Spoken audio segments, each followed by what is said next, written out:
Hello, good people. It's great to be back with you to continue the discussion of whether distributism can answer Gamebe's questions. And just to recap real quickly, we're still discussing Hilaire Belloc's book, The Servile State. And Hilaire Belloc has taken us through a discussion of the Roman Empire and the servile state that was Rome, where most of the labor was done by people who were in a condition of being slaves. And then went to a discussion of medieval Europe and the kind of society that was built under the tutelage of the Catholic Church in Europe throughout the Middle Ages after the fall of the Roman Empire. Now, it was a gradual process of transitioning from a condition where much of the labor was done by people who were in a state of servitude, who were slaves, to a condition where most of the productive labor was done by people who were actually owners of their own productive property, a society of wide ownership. And so that's what we're going to continue our discussion of that today and talk about what happened if that's the condition that was in Europe, that was extant in Europe at the end of the Middle Ages. What happened to create a situation where that was no longer the condition? Now, this Christian civilization of wide ownership was framed by two great pillars of Christian thought. And these are the two great pillars of what we call Catholic social teaching, or the ideas of social organization. And both of them are implied by the recognition of our common human dignity. They are subsidiarity and solidarity. Okay, so let's first talk about solidarity. Solidarity is the understanding that the project of society is cooperative within and across classes of people. Solidarity links members of the same class in a common project of betterment, but it links men across class lines in fraternal bonds of universal brotherhood.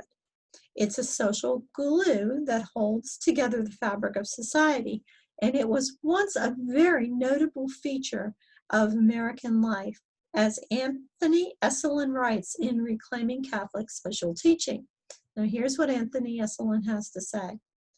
It is hard for us to imagine how thoroughly social human life was in the free United States before the advent of mass entertainment, mass schooling, mass administration, mass production of goods, mass marketing, and mass politics. Long before schooling was made compulsory, one could rely on the literacy of every adult of sound mind in such states as Massachusetts, Pennsylvania, and New York. Everyone built things, and they could do that only by working together. A handful of farmers and artisans would set about as soon as they were able to build a church and hire a preacher. Then they would build a school, appoint a school board, and hire a school teacher. They would build their own local roads and maintain them. When their numbers grew large enough, they would petition the state to incorporate as a town or a borough. They would build their town hall with their own hands. They would pass town ordinances without looking over their shoulders at the state capitol or at Washington. They had community song fests, church socials, barn raisings, dances, debate clubs, fairs, spelling bees, quilting bees, and concerts. They came together to saw ice from frozen ponds, to bank their rivers with levees, and to clear forests for the railroad. They had town ball clubs and opera houses. They had beneficent societies for the poor. Members of fraternities pooled their resources for the succor of widows and orphans. They built hospitals. They built high schools and colleges. They sang together, marched together in parades, prayed together, played together, brawled in saloons together, fought against one another and beside one another, hated one another, loved one another, mourned the neighbors passing away, rejoiced for the neighbor's newborn child. They knew one another's names and the names of their brothers and sisters, parents and grandparents and cousins. They were not saints, they were only human beings, but they were human beings. They were social. That is a picture of solidarity. The second pillar of Christian thought regarding social organization is subsidiarity. And I will let John Madai of Dallas University define it. Subsidiarity is usually taken to mean that a higher level of social organization should never interfere with the legitimate and proper operations of a lower order. Its shorthand version is government at the lowest possible level. But it means much more than that, because it actually flips the political and social hierarchies and stands them on their heads. When we think of hierarchies, we tend to think, consciously or not, of lower levels serving the higher. We think of a corporate organizational chart with authority flowing from the top and work and services flowing upward from the bottom. And of course, we think of each lower level having to justify its existence to the higher level based on the product or service it can provide. Subsidiarity reverses this. It says that a higher level of social or political organization can justify itself only by the aid, that is, subsidium, it can give to the lower levels. There can be no doubt that hierarchies are to some extent natural. Higher level services are required, and there are natural hierarchies of talent and effort. But under subsidiarity, the lower levels get to determine, or at least co-determine, whether the higher service is needed, whether its costs are tolerable.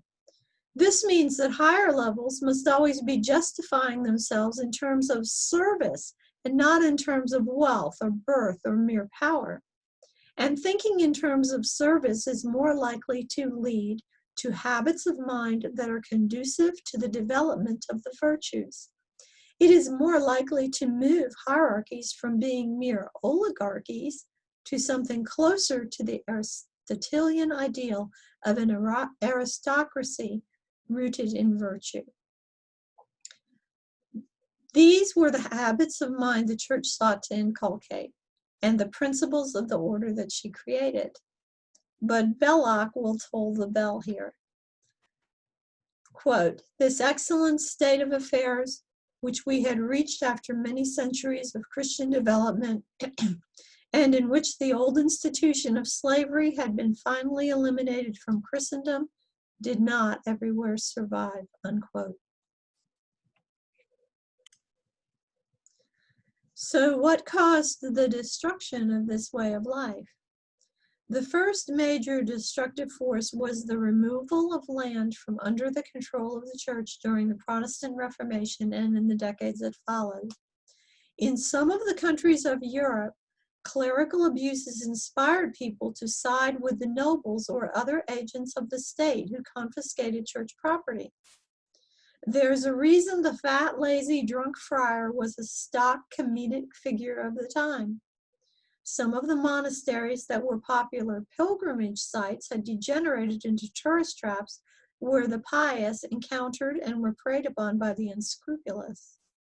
From the standpoint of the state, the justification was the suppression of, quote, Catholic superstition, unquote, in those countries that had gone over to Protestantism. In England, it was very much the opposite, with the people recognizing immediately that the dissolution of the monasteries was a terrible thing for the lower classes. In England, the monastic lands, which, remember, was a fifth of all farmland, were supposed to return to the crown. But the crown was indebted to various nobles, and the lands fell into the control of the wealthy, to the detriment of the peasant farmers for whom the monasteries had been tolerant and liberal landlords.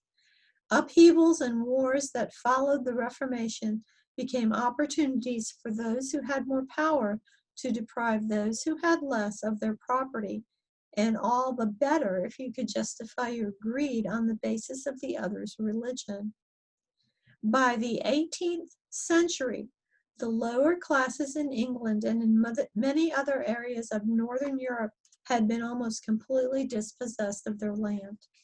England had become, as Belloc puts it, quote, a society of rich men possessed of the means of production on the one hand, and a majority dispossessed of those means upon the other, unquote. He continues, with the 19th century, the evil plant had come to its maturity, and England had become, before the close of that, a purely capitalist state, the type and model of capitalism for the whole world, with the means of production tightly held by a very small group of citizens, and the whole determining mass of the nation dispossessed of capital and land, and dispossessed, therefore, in all cases of security, and in many of sufficiency as well. The mass of Englishmen, still possessed of political freedom, lacked more and more the elements of economic freedom, and were in a worse posture than free citizens have ever found themselves before in the history of Europe. By what steps did so enormous a catastrophe fall upon us? The first step in the process consisted in the mishandling of a great economic revolution which marked the 16th century.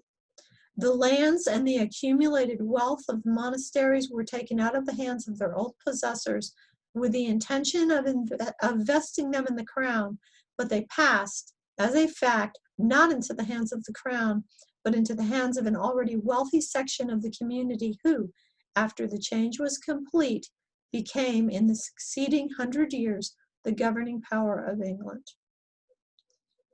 So that's Belloc's commentary on what happened. If you were to ask most people how the free peasant farmers and free tradesmen and cottage craftsmen of the Middle Ages ended up off their land, deprived of their ownership of the means of production, crowded into barely livable apartments in big cities and working in factories, you would usually hear a story that goes something like this. When steam power began to be used and the big steam machines were invented for industrial production, the small cottage businesses could not compete with the mass-produced goods. The mass-produced goods could be sold for less, and so the small producers were priced out of the market. That does not answer the question of how it came to be that those whose labor produced the wealth with the new machines should be dispossessed proletarians and that the profit should flow to the capitalists. It was because the proletariat class had already been created.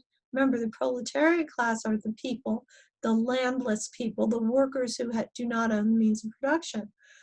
The proletariat class had already been created from the formerly free property owners, that they were available to be exploited as a laboring class.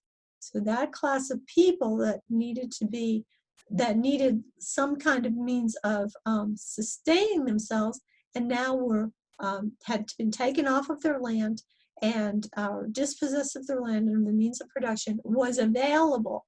The labor was available for capital to use, rather than those laborers being the owners of the capital. It didn't have to be that way. The capitalization for the new industrial means of production could just as well have been found in the hands of the mass of small owners.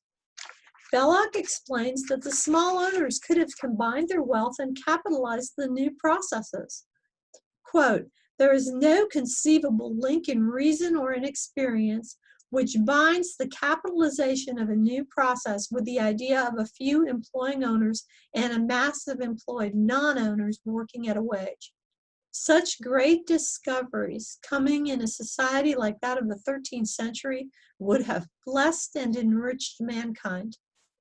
Coming upon the diseased moral conditions of the 18th century in England proved a curse," unquote. We are all familiar with the misery of early industrialization. Crowded tenements, entire families displaced into dirty cities and working in factories. Child labor, unsafe conditions. Man conformed to the machines and worked himself like a machine. When we look back on this unbridled capitalism, this greedy, inhuman exploitation of the workers, and can hardly imagine what darkness must fill human hearts to so use other men, and what desperation would make men subject themselves to such abuses. It is no exaggeration to say that the Catholic Church viewed these developments with horror. It was this situation that prompted the outpouring of solicitation, reasonable urgency, and invocations to justice that we now call the social teaching of the Catholic Church. And there was an amelioration over the course of the 20th century in the concrete conditions of the laboring class in the industrialized West. Unions were formed, child labor was outlawed, or perhaps we could say it was offshored. Unemployment insurance and government aid mitigated the effects of recessions and layoffs that we have come to take for granted as the natural working of capitalism. The demand for these remedies is instructive, though. It demonstrates that pure capitalism is simply intolerable. The logic of capitalism is completely destructive to human life because it puts profit first and uses people. So we don't have pure capitalism in this country, and we don't want it. Well, then do we want socialism? We need to understand that some socialism is absolutely necessary to every society. Some things must be socialized. For example, we all agree that the military, at least ideally, belongs to the entire country, is paid for by the entire country, and benefits the entire country. If we did not have a socialized military, we would have warlords. Our transportation arteries are mostly socialized also. That is why you don't travel a series of private toll roads to get to the next city. The combination of capitalism and socialism can create insidious problems for us, though, because the capitalists will always be seeking to privatize their profits and socialize their costs. The poster child for this among a sickly and motley collection has to be commercial farming and the associated food and pharmaceutical industries. I don't have time to go into all the links between the pharmaceutical industry and the medical and insurance industries and the politicians bought by lobbying and the false confidence we all have in the protection of our regulatory bureaucracy. Nor do I have time to go into all the mergers and consolidations that are designed to put the world food supply into just a few hands. I've touched on these issues in other videos, and the need for a distributed food system is becoming a commonplace, especially as the fragility of our concentrated system has become widely recognized. Hilaire Belloc did not get everything right, but he gave us some important insights. One is that political freedom is meaningless without economic freedom. The internal logic of capitalism demands socialist remedies. Capitalism leads to socialism and back towards the servility that Europe had left behind. Servility is created by there being a separate legal status, not merely by employment. So let me say that again. According to Hilaire Belloc, servility is created by there being a separate legal status between the employer and the employee, not merely by the fact of employment. Okay? So, what we want to ask is whether our country is headed toward becoming a servile state. And perhaps we could enumerate a few of the features of a servile state that we can already see in our capitalist economy. There are two classes of men under the law. The law functions to secure the owners of the means of production, the capitalists, in their position as owners with a right to profit from the labor of other men. The law functions to enumerate the obligations of capitalists toward labor. Now, that might not sound like a bad thing that capitalists have obligations toward labor. This is that amelioration of the laboring classes that we talked about just a minute ago. But What it does is create two classes of men under the law, and this is a very important thing to consider. The capitalists function as agents of the government in collecting taxes from the proletariat. Capitalists are legally liable for damage done by their laborers. The proletariat, that mass of men who do not own or control the means of production, are economically unfree, and so to survive, they must work for someone else with profit of their labor flowing to those who own and control the means of production. This is recognized as normal and necessary in our society. The proletariat are nominally politically free, but over time, they relinquish political freedom in exchange for economic security and sustenance. Ultimately, they become impotent in the political life of their state, except as mobs subject to political manipulation in the struggles of the upper classes. Regular, normal family life among the proletariat is not seen as expedient to the upper classes, and so the proletariat are provided legal, structural, and economic disincentives to form families. Where families and a home life still exist, the home is a center of consumption, not production. And the proletariat must ask permission to worship God, and permission can be denied. This is a point that we learn from looking at the situation of the Israelites in Exodus, right? They had to ask the Pharaoh if they could go worship, and he could deny them that permission. So I originally wrote this way before we had the thing of the state telling the churches they couldn't operate during COVID-19, so it's kind of very pertinent right now, right? Okay, suppose we were to decide that we are in a problematic situation, that the way things are going, our freedoms will continue to be suppressed until we reach the point that we will be forced to acknowledge we have indeed become slaves, even though we are paid wages. Is this wage slavery something we can do anything about? If we look only at the structure of the ancient Roman economy and our current American capitalist economy, we seem to have little hope. We can kind of understand the ancient Roman who would shrug and say, this is just how it is. How else do you expect the work to get done? One of the great propaganda triumphs of our time has been getting Americans to focus their natural desire for freedom and their pride in freedom on politics instead of economics. We have been sold the bill of goods that we can have political freedom apart from economic freedom. And thus, the ridiculous theater of national elections gets us all worked up while the economic change continue to be forged around our population.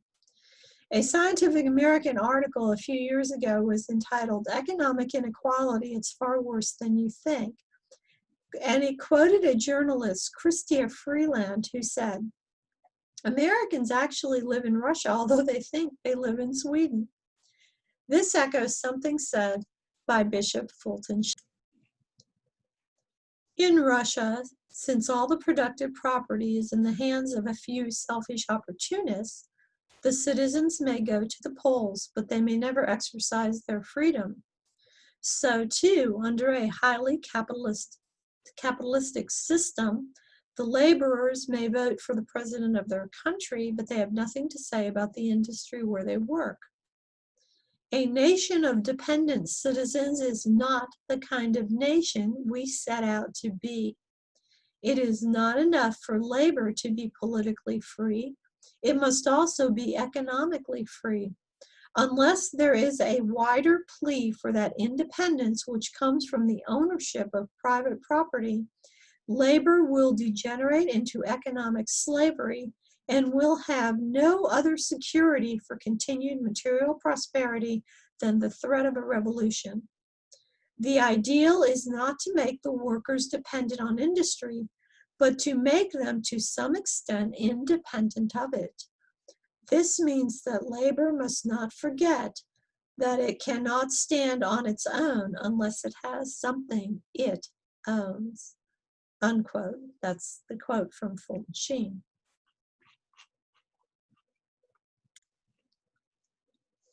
Pope Leo XIII's papal encyclical of 1891, Rerum Novarum, presents us with the Church's vision for the distribution of private property, not in support of the rich gathering up all the property they can afford through a concentration of political and economic power, but the owning of property by the working classes.